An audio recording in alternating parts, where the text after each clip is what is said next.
ஹே நண்பா! Welcome to the series of Ethirneechal. இந்த series எதுக்குன்னா, நான் ஃபர்ஸ்ட் எவர் கலந்துக்க போற எஸ்பிஐயோட கிரீன் மேரத்தான். அதில நான் 21.1 கிலோமீட்டருக்கு ரெஜிஸ்டர் பண்ணியிருக்கேன். என்னைக்கு நடக்குதுன்னு பார்த்தீங்கன்னா, ஜான் 25த். அதுக்காக தான் ட்ரெய்னிங்காக தான் இப்ப நான் கிரவுண்டுக்கு கிளம்புனேன். நம்ம திருவள்ளுவர் இருந்தாரு. அவர்கிட்ட அப்படியே ஒரு பிளெஸ்ஸிங்ஸ் வாங்கிட்டு, இன்னைக்கு ஒரு 6 கிலோமீட்டர் ஈஸி ரன். ஈஸியா ரன் பண்ணிட்டு போவோம் அப்படின்னு சொல்லிட்டு தான் இன்னைக்கு மைண்ட் செட்ல வந்தேன். ஒரு 6 kilometre in the face of 6 அப்படின்னு சொல்லிட்டு தான் போனேன். அதில ஈஸி ரன்ன முடிச்சுட்டு, நெக்ஸ்ட் நம்ம விட்றா வண்டியன்னு சொல்லிட்டு டீ கடைக்கு வந்தேன். அண்ணங்கிட்ட அழகா ஒரு லெமன் டீ. ஜம்முன்னு காலையிலேயே ஒரு லெமன் டீ குடிச்சா தான், நல்லா நம்மளுக்கு குறைஞ்ச எலக்ட்ரோலைட்ஸ் திரும்ப பூஸ்டப் ஆயி சும்மா பம்ப் ஆயி நிக்குங்க. அதனால நல்ல ஒரு லெமன் டீ குடிச்சிட்டு, அப்படியே நேரா வீட்டுக்கு கிளம்பலான்னு சொல்லிட்டு தான் பிளானே.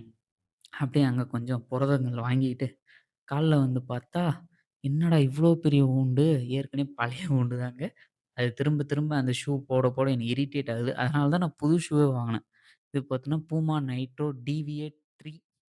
இந்த ஷூஸ பார்த்தீங்கன்னா, நான் மோஸ்ட்லி என்னுடைய லாங் ரன்ஸ்க்காக மட்டும் தான் யூஸ் பண்ணுவேன். சரி, அதனால இன்னைக்கு கொஞ்சம் எக்ஸ் வாங்கியிருந்தேன். எதுக்குன்னா என்னோட புரோட்டீன் கோல்ஸ் கம்ப்ளீட் பண்ண. அதனால புரோட்டீன்ஸ் வாங்கி, எனக்கு எப்பயும் மோஸ்ட்லி வந்து வேக வச்ச முட்டை சாப்பிடுறதுல ஒரு தனி பிரியம். நல்லாருக்கும். அதனால நான் வேக வைக்குவேன். இப்பயும் வேக வச்சு சாப்பிட்டு, என்னுடைய வொர்க்க பார்க்க நான் கிளம்பிட்டேன். ஏன்னா, இன்னைக்கான டே இப்படிதான் எனக்கு முடிஞ்சுச்சு. அப்புறம் நாளைக்கு பார்க்கலாம்.